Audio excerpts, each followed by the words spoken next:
Hello everyone, welcome to SST Edupedia. दोस्तों, SST Edupedia एक YouTube channel है जो SST college of arts and commerce ने आपके लिए लाया है। दोस्तों, इस पर्टिकुलर वीडियो में हम डिस्कस करने वाले हैं एसवाई बीएससी आईटी सेम 3 की अप्लाइड मैथमेटिक्स की टॉपिक मैट्राइसिस के बारे में। दोस्तों, प्रोसीड करने से पहले मैं आपके पास कुछ पेश करना चाहता हूँ कि एक ट्रांजिशनल शिफ्ट आया है हमारे एजुकेशन पैटर्न में।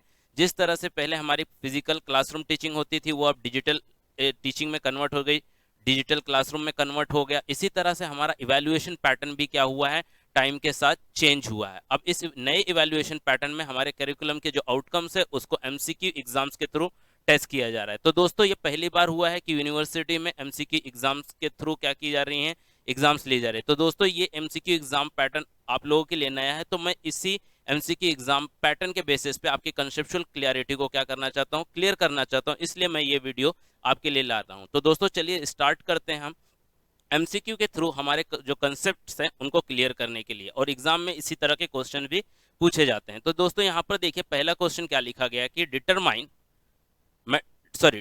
Determinant of the matrices A. तो यहाँ पर एक मैट्राइसिस ए दिया हुआ है और हमें क्या करना है, इसका डिटर्मिनेंट निकालना है। तो दोस्तों, डिटर्मिनेंट निकालने का जो एक तरीका है वो क्या होता है कि जस्ट हम क्या करते हैं, पहले मैट्रिक्स लिखते हैं एज इट इज 1 0 5 2 -1 6 3 2 3। देन हम यहाँ क्या करते हैं, प्लस माइनस देन प्लस। इस तरीके से क्या करते हैं, हम डिटर्मिनेंट निकालते हैं। दोस्तों, अब हम एमसीक्यू एग्जाम में जा रहे हैं। एमसीक्यू एग्जाम में ये जरूरी नहीं कि हमें सारे स्टेप्स दिखाई जाए, हमें क्या करना होता है, 4 ऑप्शन में से एक टिक करना होता है। तो यहाँ पर एक अलग अलग तरीके हैं कि जिसके थ्रू हम क्या कर सकते हैं, बहुत जल्दी डिटर्मिनेंट को सॉल्व कर सकते हैं। तो दोस्तों, मैं इस वीडियो में आपको ऐसे ही तरीके सिखाने वाला हूँ जिसके थ्रू आप क्या कर सकते हो, क्वेश्चंस को 1 मिनट के अंदर या 30 सेकंड के अंदर क्या कर सकते हैं, सॉल्व कर सकते हैं। तो दोस्तों, अगर मेरे पास कोई क्वेश्चन है और उसका डिटर्मिनेंट निकालना है, कोई मैट्राइसिस है उसका डिटर्मिनेंट निकालना है, तो क्या करेंगे, सबसे पहले आप क्या कीजिए, फर्स्ट रो को एज इट इज लिखिए 1 2 3। अब यहाँ पर क्या हो गया, 3 के बाद आप वापस पहला एलिमेंट लिखिए उस रो का 1, और यहाँ पर स्टार्टिंग में उसका थर्ड एलिमेंट लिखिए। अब सेकेंड रो को एज इट इज लिखिए 0 -1 2। अब थर्ड रो को आप लिखिए 5 6 3। अब थर्ड रो का जो पहला एलिमेंट है 5 यहाँ पर लिखिए, और जो लास्ट एलिमेंट है वो यहाँ पर लिखिए। तो ये जो एलिमेंट एक्स्ट्रा जो हम दे रहे हैं, ओके, यहाँ पर लास्ट में पहला एलिमेंट और स्टार्टिंग में लास्ट वाला एलिमेंट, ये सिर्फ फर्स्ट और थर्ड रो के लिए करना है, आपके सेकेंड रो के लिए नहीं करना है। अब इसके बाद आप क्या करेंगे, इसके बाद आपको करना है कुछ इस तरह से मार्किंग। वो मार्किंग किस तरह से होगी, इस तरह से क्रॉस,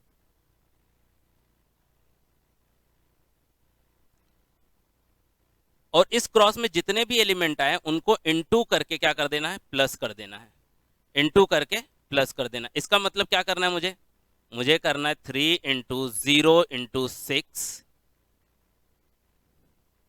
प्लस 1 × -1 × 3 प्लस 2 × 2 × 5। ओके, इन सभी को मैंने प्लस कर दिया। देन उसके बाद क्या कीजिए, आप माइनस साइन लगाइए, माइनस करना है। अब किसको माइनस करना है वो यहां पर ध्यान देते हैं हम लोग। तो जस्ट 1 मिनट, ये हम इसको मार्क कर देते हैं इस तरह से क्रॉस। अब इसको मार्क कर देते हैं इस तरह से क्रॉस। अब इसको मार्क कर देते हैं इस तरह से क्रॉस। मतलब इन सबको मल्टीप्लाई करके क्या करना है, माइनस करना है। तो क्या हो जाएगा, यहां पर ध्यान दीजिए, हो जाएगा 3 × 0 × 2, और फिर माइनस वापस। तो पहले जो व्हाइट वाली सेट है वो प्लस में और ब्लू वाली सेट माइनस में। तो 5 × -1 × 3, देन माइनस 6 × 2 × 1। तो ये 6 है। चलिए अब करते हैं 3 × 0 × 6, ये क्या आ जाएगा, 0 ही आएगा, plus 3 × -1 -3 -3 × 1 -3। then 2 2s are 4 5 4 5s are 20। then minus, यहाँ पर 3 × 0 0 × 2 0। then 5 × -1 -5 × 3 -15। तो माइनस पहले से बाहर और अंदर भी -15। then यहाँ पर 6 × 2 12। अब ये सारे ब्रैकेट्स ओपन करते हैं तो हमें क्या मिल जाएगा, 0 -3 प्लस 20 -0 छोड़ दो, माइनस माइनस प्लस और यहाँ पर 12। तो देखो यहाँ पर हमें क्या मिलेगा, -3 प्लस 20 17 प्लस 15 -12 3।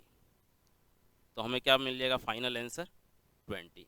तो दोस्तों हमारा डिटर्मिनेंट क्या हो गया, हमारा डिटर्मिनेंट हो गया 20। तो करेक्ट आंसर इज सी।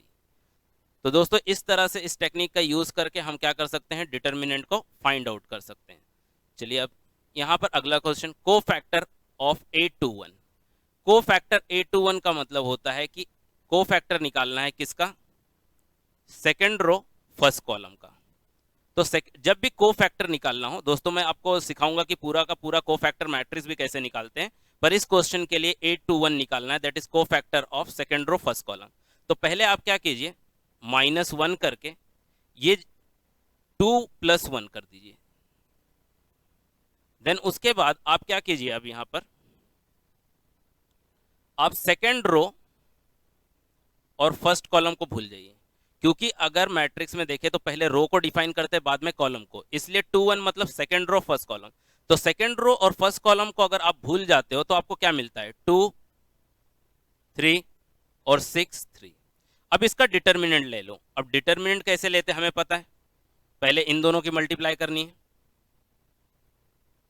तो 3 × 2 6, फिर माइनस करना है और इन दोनों की मल्टीप्लाई करनी है, तो 6 3 = 18। तो यहां पर क्या आ जाएगा, 6 - 18 -12। तो यहां पर मैं लिख दूंगा -12।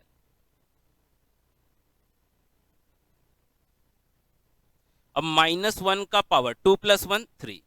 जब भी किसी -1 का पावर एक ऑड फिगर हो तो क्या होता है, -1 ही आएगा, इनटू -12। तो -1 × -12 पॉजिटिव 12। तो हमारा आंसर क्या हो जाएगा, ए। तो दोस्तों इस तरह से अगर आपको कुछ और को फैक्टर निकालना हो तो वो भी निकाल सकते हैं। जैसे एग्जांपल हम लेते हैं A13। समझो को फैक्टर A13 निकालना है तो क्या करेंगे हम, -1 का पावर, पहले तो 1 + 3 कर देते हैं, फिर आपको क्या भूलना है, फर्स्ट रो थर्ड कॉलम भूलना है। क्या भूलना है, फर्स्ट रो। तो ये फर्स्ट रो मैंने कट कर दिया और थर्ड कॉलम मैंने कट कर दिया। मेरे पास क्या एलिमेंट बचा, 3 3 5 2। तो 3 3 5 2 का मुझे क्या करना है, डिटर्मिनेंट निकालना है। अगर इसका डिटर्मिनेंट निकालूंगा तो पहले इन दोनों को मल्टीप्लाई, तो 3 2 = 6 -15। ओके, तो 15 में से मैं 6 निकाल दूंगा, दैट इज माइनस कर दूंगा, और जो भी आंसर आएगा वो माइनस में आएगा, तो -9 आएगा। तो यहां पर मुझे मिलने वाला है -9। अच्छा, -1 का पावर 1 + 3 4। जब -1 का पावर इवन फिगर हो तो पॉजिटिव 1 ही देगा, और यह क्या मिल जाएगा, -9। तो 1 × -9 -9। तो हमारा करेक्ट आंसर हो जाएगा बी। तो दोस्तों इस तरह से आपको कोई भी को फैक्टर निकालने को कहा जाए तो आप क्या कर सकते हो, निकाल सकते हो। अब बात करते हैं रैंक की। हमारे सिलेबस में रैंक भी है, रैंक ऑफ द मैट्रिक्स। तो एक ये थ्योरेटिकल सा क्वेश्चन है कि rank of non zero matrix. एक नॉन जीरो मैट्रिक्स है। सबसे पहले दोस्तों हम बात कर लेते हैं कि जीरो मैट्रिक्स क्या होता है। जीरो मैट्रिक्स मतलब एक ऐसा मैट्रिक्स जिसके ऑल एलिमेंट्स क्या हो, जीरो हो। All elements are zero. अगर सारे के सारे एलिमेंट्स जीरो हो तो उसे क्या कहते हैं हम लोग, जीरो मैट्रिक्स कहते हैं। ओके, तो जीरो मैट्रिक्स का रैंक क्या होता है, जीरो मैट्रिक्स का तो रैंक की साइन ये है रो, रैंक ऑफ जीरो मैट्रिक्स। तो मैं यहां पर ZM लिख देता हूं। जीरो मैट्रिक्स मतलब ZM क्या होता है, जीरो ही होता है। अच्छा, नॉन जीरो मैट्रिक्स जो होता है उसका रैंक क्या होता है, तो उसकी रैंक होती है दोस्तों 1 से बड़ी या 1 के बराबर। तो answer is, correct answer is C, greater than और इक्वल टू 1। चलिए आप अगले क्वेश्चन पे चलते हैं। अब कहा जा रहा है in square matrix if determinant is non zero. दोस्तों इस लाइन को, इस वर्ड को बहुत इंपॉर्टेंट मार्क कर लो कि नॉन जीरो। एक स्क्वायर मैट्रिक्स है आपके पास, एक स्क्वायर मैट्रिक्स है और उस स्क्वायर मैट्रिक्स का जो डिटर्मिनेंट है वो नॉन जीरो है। डिटर्मिनेंट नॉन जीरो है, इसका मतलब क्या होता है, all the rows are independent. All the rows are independent. अगर सारी के सारे रो इंडिपेंडेंट है मतलब क्या है, जैसे एक स्क्वायर मैट्रिक्स है उसमें 3 रोज हैं और 3 कॉलम्स हैं, क्योंकि स्क्वायर मैट्रिक्स में जितने रोज होते हैं उतने ही कॉलम्स होते हैं। तो अगर तीनों रो हैं, 3 कॉलम है और तीनों इंडिपेंडेंट हैं, तो इंडिपेंडेंट का मतलब क्या होता है? इंडिपेंडेंट रोज और कॉलम का ही मतलब तो क्या होता है? रैंक होता है। इंडिपेंडेंट रोज और जो कॉलम्स, उसी का मतलब क्या होता है? रैंक होता है। और 3 इंडिपेंडेंट रो है, 3 इंडिपेंडेंट कॉलम है, तो उस 3 ऑर्डर का स्क्वायर मैट्रिक्स का रैंक क्या होगा? 3। इसी तरह अगर आपके पास n ऑर्डर का है तो उसका रैंक क्या होगा? n होगा। तो दोस्तों ये पॉइंट बहुत इंपॉर्टेंट है यहाँ पर, नॉन जीरो वाला। नॉन जीरो हमें क्या इस बात की गारंटी दे रहा है? हमें इस बात की गारंटी दे रहा है कि यहाँ पर जो 3 रो है, 3 कॉलम है, वो क्या है? इंडिपेंडेंट है।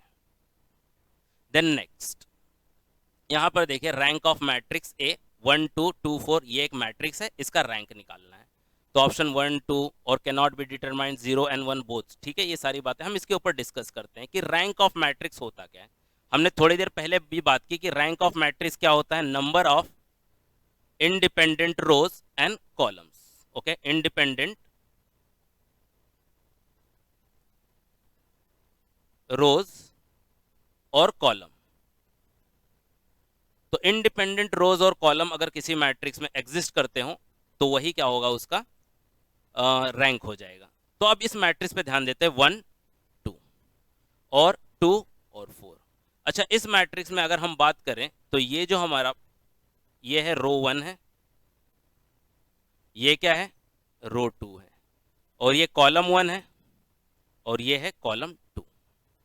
तो यहां पर अगर हम एकदम माइन्यूटली ऑब्जर्व करें तो मैं ऐसा लिख सकता हूं क्या? देखो, R2 is equal to twice of R1।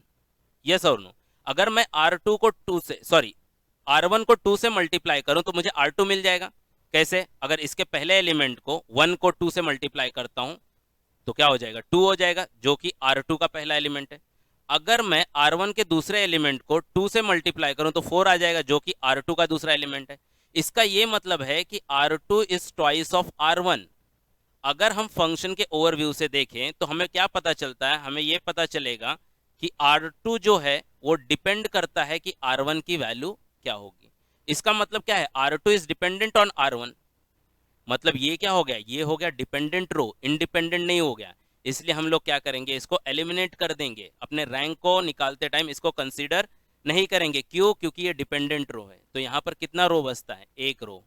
And every single row, ये सॉरी, अगर कोई सिंगल रो हो तो वो क्या होता है? इंडिपेंडेंट होगा। कोई भी सिंगल इंसान हो और इस दुनिया में वही एग्जिस्ट करता हो तो उसको इंडिपेंडेंट ही रहना पड़ेगा ना। तो यहाँ पर क्या हो गया? ये R1 क्या हो गया? इंडिपेंडेंट। तो एक ही रो है जो इंडिपेंडेंट है, तो यहाँ पर हमारा आंसर क्या हो जाएगा? A, that is 1। तो rank of the matrix is 1। तो यहाँ पर मैं लिख सकता हूँ कि row of A equal to 1। Okay, तो हमारा करेक्ट आंसर होगा A। नेक्स्ट दोस्तों, अब आ जाता है हमारे पास 3x3 ऑर्डर का मैट्रिक्स। अभी तक तो हमने देखा 2x2 ऑर्डर का मैट्रिक्स। अगर दोस्तों यहाँ पर भी अगर हम माइन्यूटली ऑब्जर्व करें तो यहाँ पर देखो हमारे पास 1 2 3 0 -1 -2 2 3 और 4 है। तो ये हमारे रो 1 रो 2 मैं मार्क कर देता हूँ। रो 1 रो 2 रो 3। अगर मैं रिलेशन को एनालाइज करूं तो मुझे देखो यहाँ पर क्या दिखता है। अगर इस तरह से लिख सकते हैं हम, R2 equal to R3 -2 R1। Okay, तो R3 क्या है मेरा? R3 मेरा 2 है और -2 इंटू मेरा R1 का वैल्यू कितना है? 1। पहले के लिए कर रहा हूँ तो 2 - 2 0 तो मेरा यहाँ पर पहला एलिमेंट आ रहा है। ओके, अगर R3 का दूसरा एलिमेंट 3 -2 इंटू R1 का दूसरा एलिमेंट 4, तो 3 - 4 -1 आ रहा है, मतलब दूसरा भी एलिमेंट आ रहा है। दोस्तों अगर हम ऐसे तीसरे एलिमेंट के लिए भी करें तो तीसरा एलिमेंट क्या है? 4 -2 इंटू R1 का तीसरा element 4 -6 which is equal to -2, तो ये भी आ रहा है। तो दोस्तों ये जो रो है R2 डिपेंड करता है इन दोनों के कॉम्बिनेशन पे, R1 और R3 के। R1 और R3 की जैसे जैसे कॉम्बिनेशन चेंज होती रहेगी दोस्तों, उसी तरह से R2 चेंज होता रहेगा। इसलिए हम R2 को क्या कर देंगे? एलिमिनेट कर देंगे, क्योंकि ये डिपेंडेंट रो है। अब हमें R1 और R3 में देखना है कि कोई रिलेशन दिखाई दे रहा है क्या। तो R1 और R2 में हमें कोई रिलेशन यहाँ पर दिखाई नहीं दे रहा है। तो यहाँ पर सिर्फ 2 ही रो बचेंगे जो क्या होंगे, डिपेंडेंट होंगे, सॉरी इंडिपेंडेंट होंगे। तो ये 2 रो बचते हैं, तो हमारा order of the matrix sorry rank of the matrix क्या होगा, 2 होगा। तो अगर मैं यहाँ पर लिखूँ row of A equal to 2। Okay, तो आई होप क्लियर हो गया आपको ये rank of matrix 2x2 order के लिए और 3x3 ऑर्डर के लिए। दोस्तों अब हम पढ़ते हैं कैरेक्टरिस्टिक इक्वेशन। तो ये एक बहुत अच्छा सा समय, अगर ट्रेडिशनली देखें तो हम क्या करते हैं, पहले ए माइनस लेमड़ा आई मैट्रिक्स फाइंड आउट करते हैं, देन इसका डिटर्मिनेंट निकालते हैं। डिटर्मिनेंट निकालने के बाद जो इक्वेशन मिलता है वो हमारा क्या होता है, कैरेक्टरिस्टिक इक्वेशन होता है। पर दोस्तों आज हम एक सिंपल सी मेथड डिस्कस करेंगे जिसके थ्रू हम लोग क्या करेंगे, कैरेक्टरिस्टिक इक्वेशन को फाइंड आउट कर लेंगे। तो कैसे, अगर 3x3 ऑर्डर का मैट्रिक्स है तो कैरेक्टरिस्टिक इक्वेशन कैसे फाइंड आउट करेंगे, ध्यान दीजिए। सबसे पहले आप लिख दीजिए लैम्बडा क्यूब माइनस, मैं जो लिख रहा हूं एलिमेंट इसका नाम है ट्रेस ऑफ ए, जो मैट्रिक्स ए है उसका ट्रेस, टी आर मतलब ट्रेस। अब ट्रेस क्या होता है थोड़ी देर में डिस्कस करते हैं। और यहां पर लिख दिए लैम्बडा स्क्वायर। अच्छा, अब साइन अल्टरनेट चलाना है, स्टार्टिंग में प्लस माइनस फिर से प्लस। अभी यहां पर आपको को फैक्टर एलिमेंट लेने, कौन कौन से, A11 A22 प्लस A33, और यहां पर लिख देना आपको लैम्बडा। देन उसके बाद क्या करना, आपको डिटर्मिनेंट निकालना है किसका, आपके मैट्रिक्स का, और उसको इक्वेट कर देना है 0 से।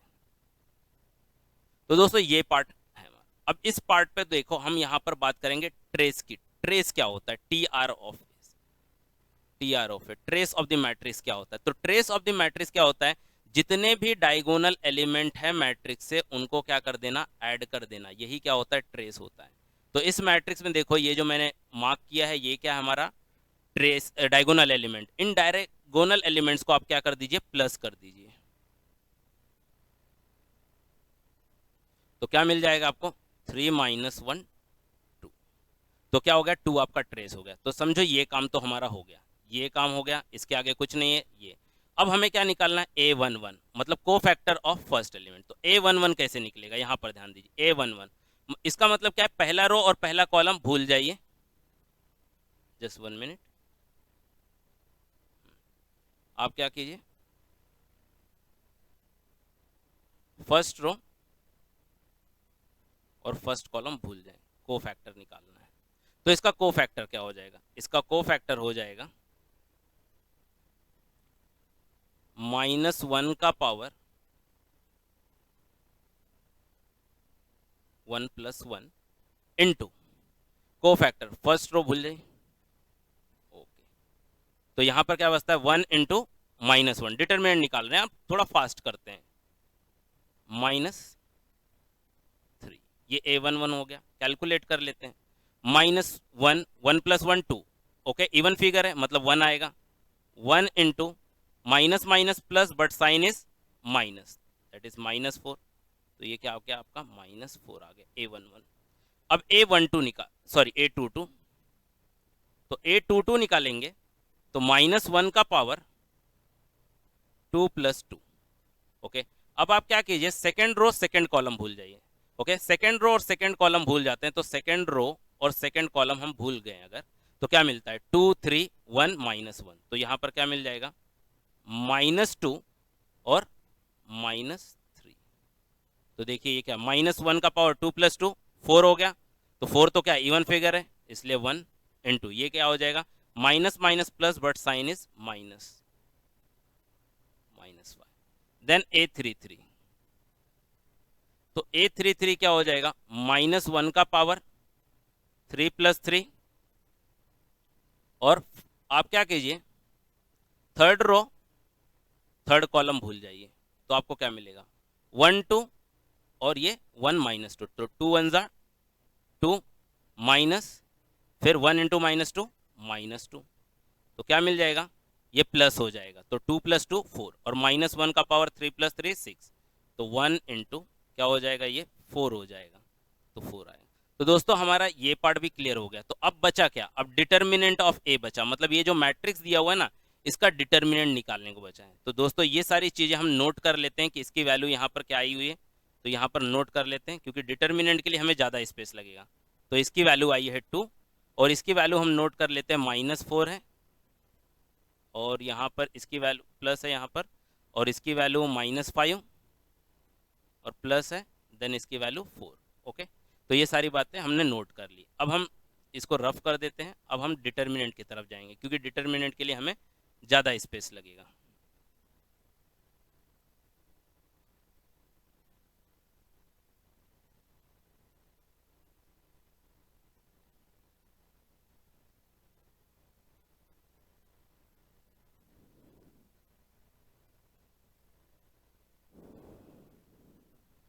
तो अब डिटर्मिनेंट पे आ जाते हैं कि डिटर्मिनेंट एक्चुअली हम कैसे निकालेंगे।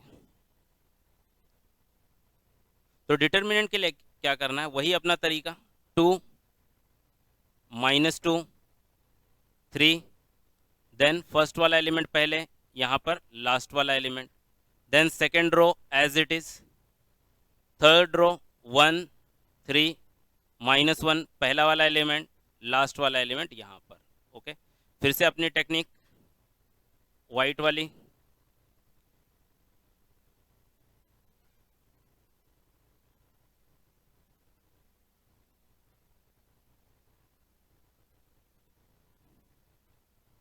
इन सबको क्या करना है, प्लस करना है। तो कर लेते चलिए, तो क्या मिल जाएगा। अब डायरेक्ट थोड़ा फास्ट करते हैं हम, 3 × 1 3, 3 3 ज़ा 9, प्लस 2 1 ज़ा 2, 2 × -1 -2, तो -2 है तो थोड़ा ब्रैकेट में लिख देते हैं, देन -2 × 1 -2, -2 × 1 -2। चलिए ये प्लस वाला हो गया। अब माइनस वाले को देखते हैं, तो माइनस वाला देखो क्या मिलेगा हमें, इस तरह से।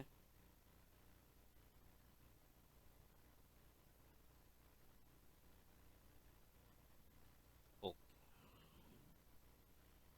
चलिए क्या मिल रहा है, -1 × 1 -1, -1 × -2 2, पॉजिटिव 2। ओके, देन 1 × 1 1, 1 × 3 3, तो -3, देन 3 × 1 3, 3 2 ज़ा 6, -6। तो चलिए सॉल्व करते हैं, -2 -2 -2 -3 एंड -6। ओके, अभी हम 9 -2 7, 7 -2, देन -2। अगर हम इसे डायरेक्टली लिख दें, ओके, तो क्या मिल जाएगा हमें, देखो यहाँ पर 9 -2 7, 7 -2 5, ओके, 5 -2 3, 3 -3 0, 0 -6, क्या मिल जाएगा, -6। तो डिटरमिनेंट मिल जाएगा हमें -6। तो यहाँ पर ऑलरेडी माइनस है और -6 मिल गया। तो चलिए अब हम इस सारी चीज़ को क्या करते हैं, एक बार लिखते हैं क्या मिल रहा है हमें, लैम्बडा क्यूब माइनस ट्रेस कितना आ गया 2, 2 लैम्बडा, प्लस यहाँ पर देखिए -4 + 4 कैंसिल हो जाएगा, तो क्या मिला यहाँ पर -5 लैम्बडा, और डिटर्मिनेंट माइनस और माइनस क्या हो गया +6 = 0। अगर इस ब्रैकेट को भी ओपन करें तो क्या मिल जाएगा, प्लस माइनस माइनस, तो हम यहाँ पर क्या लिख देंगे, माइनस। ओके, तो क्या मिलता है, lambda cube -2 lambda square -5 lambda +6 = 0। ये ऑप्शन कहाँ पर है, डी ऑप्शन है अपना। तो हमारा करेक्ट आंसर क्या हो जाएगा, डी। तो दोस्तों इस तरह से क्या कर सकते हैं हम, कैरेक्टरिस्टिक इक्वेशन फाइंड आउट कर सकते हैं। जो हमारी जो ट्रेडिशनल कैलकुलेशन मेथड है वहाँ पर क्या होता है, मिस्टेक होने के चांसेस क्या हो जाते हैं, ज़्यादा हो जाते हैं, क्योंकि हमारे कैलकुलेशन में लैम्बडा इन्वॉल्व हो जाता है।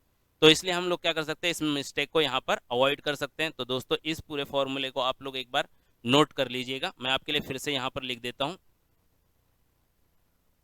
Just 1 minute. क्या करना है आपको,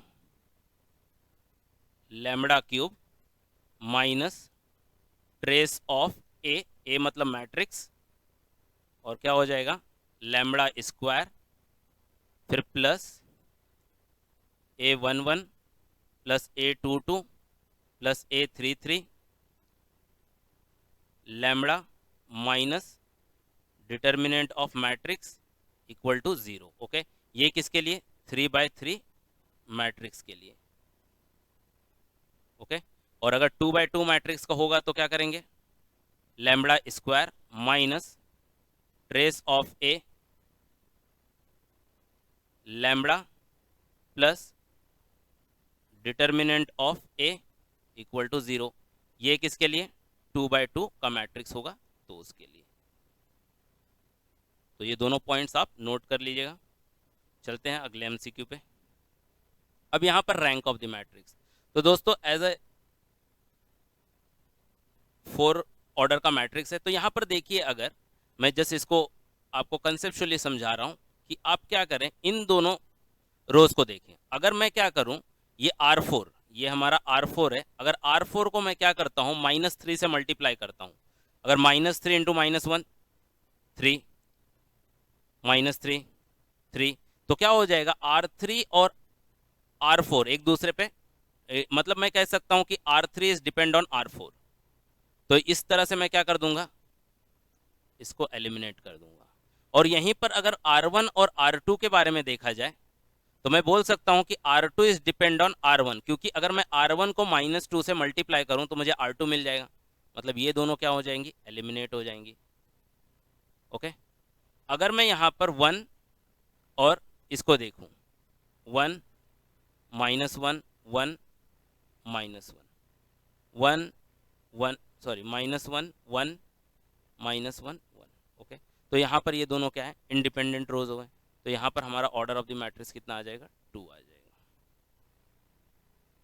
नेक्स्ट एमसीक्यू दोस्तों, ये बहुत इंपॉर्टेंट पार्ट है। अब देखो कैरेक्टरिस्टिक वैल्यू, कैरेक्टरिस्टिक वैल्यू को हम लोग इगन वैल्यू भी बोलते हैं, ये जिसको हम लैम्बडा से डिनोट करते हैं। तो इसके लिए प्रोसीजर क्या है, इसके लिए तो प्रोसीजर क्या है, सबसे पहले कैरेक्टरिस्टिक इक्वेशन फाइंड आउट करो, बाद में कैरेक्टरिस्टिक इक्वेशन का रूट फाइंड आउट करो, और जो लैम्बडा का वैल्यू आ जाएगा वो हमारा कैरेक्टरिस्टिक वैल्यू होगा। तो इतना लंबा प्रोसीजर अगर हम करते बैठे तो हमारा ज़्यादा टाइम चला जाएगा। तो इसके लिए मैं एक कंसेप्ट आपको देता हूं। कंसेप्ट है कि sum of characteristic value CV, characteristic value CV या इगन वैल्यू, जिसे मैं EV लिख दूं, is equal to trace of matrix. Trace of matrix, trace of matrix मतलब डायगोनल एलिमेंट को प्लस कर दूं। तो चलिए यहाँ पर डायगोनल एलिमेंट को प्लस करते हैं, तो क्या मिलेगा, 8 7 15, 15 + 3 18। अब कौन सी इगन वैल्यू को प्लस करने पे 18 आता है, आप वो ऑप्शन से देख लिया। 3 + 2 1 6 आता है, मतलब ये नहीं है। 15 + 3 18, हाँ आता है, ये हो सकता है। 2 + 2 नहीं है, ओके ये भी नहीं आ रहा है। ओके 18 आ रहा है। अच्छा, ऑप्शन में 18 एक बार आ जाए तो क्या हो गया, कंफर्म हो गया क्या, नहीं, ऐसा भी कोई ऑप्शन हो सकता है ना, जैसे 14 4 और 0 लिख दूं तो ये भी तो 18 दे रहा है। कोई ऐसा ऑप्शन आ गया तो क्या करोगे। तो दोस्तों दूसरी प्रॉपर्टी याद रखनी है कि प्रोडक्ट मतलब multiplication, product of characteristic value is equal to determinant of the matrix. Okay, मतलब आप क्या करोगे, अगर जो आपके इगन वैल्यू है उनका मल्टीप्लाई करो तो मैट्रिक्स के डिटर्मिनेंट के बराबर होगा। तो दोस्तों आपको एक काम करना है, आपको इस मैट्रिक्स की क्या करनी है, डिटर्मिनेंट निकालनी है। इस मैट्रिक्स की डिटर्मिनेंट निकालनी है, और इस मैट्रिक्स के डिटर्मिनेंट को आपको चेक करना है कि वो 15 × 3 45 के बराबर आएगा कि नहीं आएगा। अगर 45 के बराबर आता है तो ये अपना करेक्ट आंसर है। चलिए next, clay Hamilton. Okay, clay Hamilton दोस्तों क्या होता है, क्ले हैमिल्टन कैरेक्टरिस्टिक इक्वेशन में लैम्बडा को अगर हम ए से रिप्लेस कर देते हैं, कैरेक्टरिस्टिक इक्वेशन में अगर हम लैम्बडा को ए से रिप्लेस कर देते हैं तो हमें क्या मिलता है, क्ले हैमिल्टन इक्वेशन मिलता है। तो दोस्तों अभी हमने सीखा कि हमारा जो 3/3 ऑर्डर का मैट्रिक्स होगा, उस 3/3 ऑर्डर के मैट्रिक्स के लिए हम कैरेक्टरिस्टिक इक्वेशन कैसे निकालते हैं। तो हमें करना क्या है, 3/3 ऑर्डर के मैट्रिक्स के लिए कैरेक्टरिस्टिक इक्वेशन निकालना है, और उस कैरेक्टरिस्टिक इक्वेशन में जहां भी लैम्बडा दिखेगा उसको आपको किससे रिप्लेस कर देना है, ए से रिप्लेस कर देना है। Then next, a dash is equal to I, then a is called. अब देखो यहाँ पर टाइप्स ऑफ द मैट्रिक्स के ऊपर का सम है ये। तो टाइप्स ऑफ द मैट्रिक्स में हमारे सिलेबस में तो है ऑर्थोगोनल मैट्रिक्स, सिमेट्रिक मैट्रिक्स, और सिंगुलर और ट्रांसपोज तो नहीं है, पर सिंगुलर इन द सेंस है, क्योंकि अगर किसी भी मैट्रिक्स का डिटरमिनेंट 0 आ जाता है तो वो सिंगुलर मैट्रिक्स होता है और उसका इन्वर्स नहीं निकाला जा सकता। तो इन्वर्स के पार्ट में सिंगुलर मैट्रिक्स इनडायरेक्टली कवर हो जाता है, और जब हम एडजॉइंट करते हैं तो ट्रांसपोज तो आ ही जाता है। तो अब हमें क्या करना है, ये डिस्कस करना है कि अगर एक मैट्रिक्स और उसके ट्रांसपोज को मल्टीप्लाई करने पे आ आता हो, ओके, तो वो मैट्रिक्स कौन सा मैट्रिक्स होगा। तो अगर देखो हम दोस्तों, हमें याद होगा कि हम जब इनवर्स ऑफ द मैट्रिक्स निकालते हैं तो हम लिखते हैं A into A inverse equal to I. अगर हम इन दोनों को, अगर इसको इक्वेशन नंबर 1 दे दूं और इसको इक्वेशन नंबर 2 दे दूं, अगर इन दोनों को कंपेयर करें तो मैं एक बात लिख सकता हूं, क्या, A transpose equal to A inverse. और ये किसकी प्रॉपर्टी है, ये ऑर्थोगोनल मैट्रिक्स की प्रॉपर्टी है। तो दोस्तों आपको दो बातें याद रखनी, इस यहां से दो क्वेश्चन बन रहे हैं। अगर कोई मैट्रिक्स इस प्रॉपर्टी को एग्जिबिट करता है, इस प्रॉपर्टी को शो करता है, तो कौन सा मैट्रिक्स है, ऑर्थोगोनल मैट्रिक्स है। और किसी मैट्रिक्स में अगर ए ट्रांसपोज ए इनवर्स के बराबर है तो भी वो मैट्रिक्स क्या है, ऑर्थोगोनल मैट्रिक्स है। तो इस एक क्वेश्चन से दो क्वेश्चन हमारे कवर हो रहे हैं। Then next, a equation is consistent if, okay, कोई इक्वेशन कंसिस्टेंट कब होगा। तो दोस्तों हमने पढ़ा है कि if rank of the A, जैसे मैं इसे लिख दूं, rank of A is equal to rank of augmented matrix A slash B. तो अगर जब ये दोनों इक्वल होते हैं तब इक्वेशन क्या होता है, कंसिस्टेंट होता है। तो हमारा आंसर क्या है, A, rank of A equal to rank of A slash B. Then next, eigen values are the root of, basic क्या है, जब कैरेक्टरिस्टिक इक्वेशन हम फाइंड आउट करते हैं, कैरेक्टरिस्टिक इक्वेशन को सॉल्व करते हैं, जो लैम्बडा का वैल्यू आता है वही क्या होता है, इगन वैल्यू होता है। मतलब eigen values are the roots of characteristic equation. Then next, if all the diagonal element in the matrix is equal except one, मतलब एक मैट्रिक्स है समझो इस तरह से, अगर इस मैट्रिक्स में क्या हो कि सारे डायगोनल एलिमेंट इक्वल हो, मतलब ए ए ए, ओके, और ये जो ए हो ये नॉट इक्वल टू वन हो, ओके, वन ना हो, क्योंकि वन होगा तो आइडेंटिटी कर देगा। And the rest element are zero, बाकी सारे एलिमेंट क्या है, जीरो है। तो ये मैट्रिक्स क्या होगा, तो दोस्तों ये मैट्रिक्स होगा स्केलर मैट्रिक्स। दोस्तों कई लोगों को डाउट होता है कि स्केलर ये डायगोनल भी तो हो सकता है। दोस्तों डायगोनल नहीं हो सकता। डायगोनल में क्या कंडीशन है कि डायगोनल एलिमेंट प्रेजेंट होने चाहिए, वो डिफरेंट हो तो भी चलेगा, उनमें से बाकी दो जीरो हो तो भी चलेगा, सारे डायगोनल एलिमेंट जीरो नहीं होने चाहिए। ये डायगोनल के लिए कंसेप्ट है। तो यहां पर हमारा आंसर क्या होगा, स्केलर होगा। डायगोनल में कंफ्यूज नहीं होना है, ओके। अगर यहाँ पर सारे एलिमेंट क्या होते हैं, वन होते हैं, अगर एक्सेप्ट वन नहीं होता तो क्या होता है, स्केलर भी हो सकता या आइडेंटिटी भी हो सकता। अगर सारे एलिमेंट स्ट्रिक्टली वन हो तो वो क्या हो जाएगा, आइडेंटिटी मैट्रिक्स हो जाएगा। देन दोस्तों अब ये सबसे हॉट टॉपिक है हमारा मैट्राइसिस का, कि मैट्राइसिस का इनवर्स निकालना बहुत टाइम ले जाता है। एडजॉइंट मेथड या elementary transpose method, sorry elementary method, elementary transformation method use करो। तो इस तरह, तो दोस्तों अब मैं एक ऐसी टेक्निक सिखाऊंगा जिससे हमारा 30 सेकंड के अंदर इनवर्स निकल जाएगा। सबसे पहले क्या करो, आप इसकी डिटर्मिनेंट निकाल लो, क्योंकि डिटर्मिनेंट बहुत जरूरी है, क्योंकि डिटर्मिनेंट ही डिसाइड करता है कि आपके मैट्रिक्स का इनवर्स निकलेगा कि नहीं निकलेगा। तो चलो इसका डिटर्मिनेंट निकाल लेते हैं। अगर इसका डिटर्मिनेंट निकाला तो -3 इंटू 5 -7 इंटू 2, तो ये क्या हो जाएगा, -15, और ये -14, तो -15 plus 14 which is equal to -1। अब आपका डिटर्मिनेंट इस मैट्रिक्स का कितना आ गया, -1 आ गया, which is not equal to 0। अगर डिटर्मिनेंट नॉट इक्वल टू 0 है मतलब मैट्रिक्स नॉन सिंगुलर है, और नॉन सिंगुलर मैट्रिक्स का ही इनवर्स निकाला जा सकता है। तो यहां पर हमारा डिटर्मिनेंट आ गया -1, ठीक है, मार्क कर लिया हमने इसको। अब करना क्या है, अब देखिए ये आपका जो 2x2 ऑर्डर का मैट्रिक्स है ना, क्या करना है, इसमें ये जो एलिमेंट है इन एलिमेंट की पोजीशन को चेंज कर देना है, इंटरचेंज कर देना है। तो 3 यहां पर आ जाएगा, 5 यहां पर आ जाएगा, सॉरी -3। अच्छा, इन दोनों की पोजीशन -7 और 2 की पोजीशन वहीं पर रखनी है, बस उनके आगे माइनस लगा देना है। तो -7 के आगे हमने माइनस लगाया और 2 के आगे माइनस लगाया, तो हमें मिलेगा क्या, हमें इस तरह से मैट्रिक्स मिलेगा, -3 -2 माइनस माइनस +7। अब इसको बस मैट्रिक्स में रख देना है और इसको 1 अपॉन करके डिटर्मिनेंट लिख देना है, बस यही आपका क्या हो गया, इनवर्स हो गया। अब अगर चाहें तो आप ये -1 अंदर सभी को मल्टीप्लाई कर सकते हैं, तो आपका जो क्या आ जाएगा, मैट्रिक्स ए इनवर्स इस तरह से मिल जाएगा। -1 से -3 मल्टीप्लाई हुआ तो 3, -2 से -1 2, -7 -5, तो ये आपका क्या हो जाएगा, इनवर्स आ जाएगा। तो दोस्तों इस तरह से आप 2x2 मैट्रिक्स का क्या कर सकते हो, इनवर्स निकाल सकते हो। नेक्स्ट इनवर्स आता है 3x3 मैट्रिक्स का। 2x2 मैट्रिक्स तो इजी है, 3x3 आ गया तो क्या करेंगे, तो 3x3 में भी क्या करना है, वही काम करना है। सबसे पहले क्या करना है आपको, डिटर्मिनेंट निकालना है। तो दोस्तों क्या करते हैं, चलिए हम इसका डिटर्मिनेंट निकाल लेते हैं। तो इसका डिटर्मिनेंट क्या आएगा, चलिए तो डिटर्मिनेंट निकालने का वही अपना तरीका। तो डिटर्मिनेंट निकाल लेते हैं। ओके, तो डिटर्मिनेंट निकालने का काम आपका। ओके, अब यहाँ पर देखो आगे का काम कैसे होगा। डिटरमिनेंट निकालने का काम आपका, अभी हमने 2 बार इस मेथड को डिस्कस कर चुके हैं। डिटरमिनेंट आप निकालोगे। अब क्या करना है, इस मैट्रिक्स का इनवर्स के लिए जो क्या कंडीशन, सॉरी इनवर्स का फॉर्मूला क्या होता है, A inverse equal to 1 upon determinant of A into adjoint of A. ये फॉर्मूला हमने पढ़ा है। अगर किसी भी तरह से एडजॉइंट मिल जाए और उसको डिटर्मिनेंट 1 अपॉन डिटर्मिनेंट से मल्टीप्लाई कर दूं तो मेरा काम हो जाएगा। मतलब मेरा टारगेट किसके ऊपर है, एडजॉइंट के ऊपर। तो दोस्तों अब 3x3 मैट्रिक्स के लिए एडजॉइंट कैसे निकालेंगे वो इंपॉर्टेंट है। तो दोस्तों अगर 2x2 के मैट्रिक्स में ध्यान से देखेंगे तो ये मैट्रिक्स क्या है, ये एडजॉइंट मैट्रिक्स है, क्योंकि ये 1 अपॉन डिटर्मिनेंट है ये वाला, और ये क्या है आपका एडजॉइंट। तो आप इसको यहाँ पर एडजॉइंट ऑफ ए भी लिख सकते हो। तो दोस्तों आपको यहाँ पर पता चल गया होगा कि एडजॉइंट ऑफ ए निकालना है, तो वो भी मैं कैसे निकाल सकता हूँ 2x2 के मैट्रिक्स में। अब 3x3 के मैट्रिक्स में हम एडजॉइंट कैसे निकालेंगे,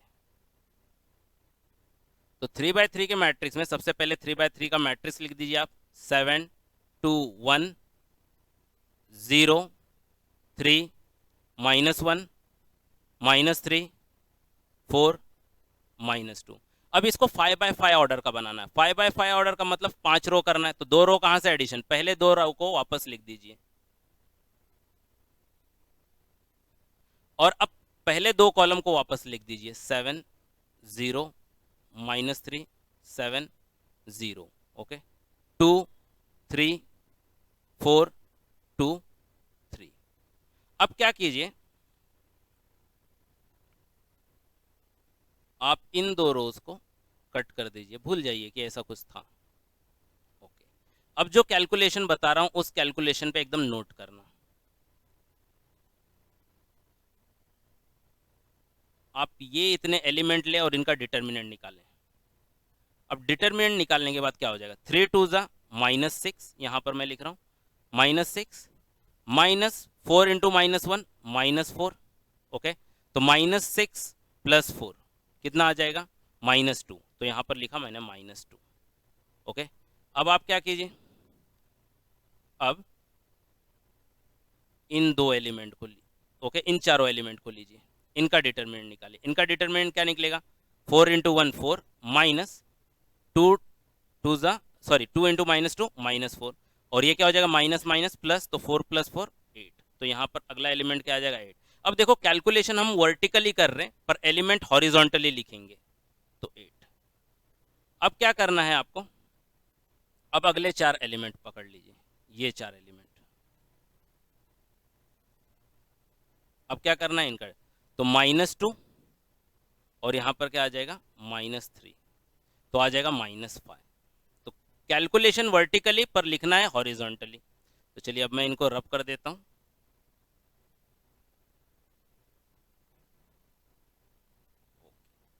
अब क्या करना है आपको, नेक्स्ट, जस्ट 1 मिनट। नेक्स्ट आपको क्या करना है, आपको इन्हें क्या करना है, सिलेक्ट करना है, इतना। अब इसका डिटरमिनेंट निकालना है। इसका डिटरमिनेंट निकालेंगे तो क्या मिलेगा,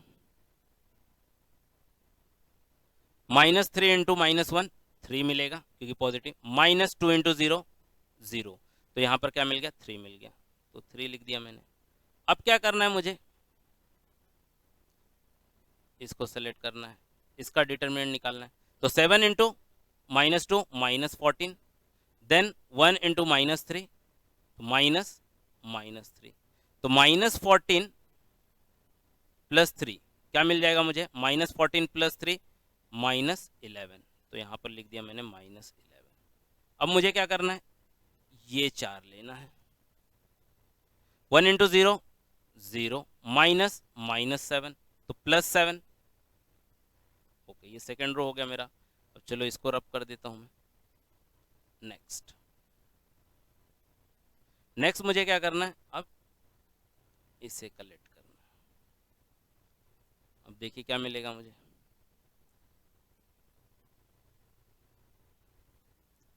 अब मुझे मिल जाएगा 4 इंटू 0 0 माइनस माइनस 9, तो क्या हो जाएगा 9, तो यहाँ पर मैंने लिख दिया 9।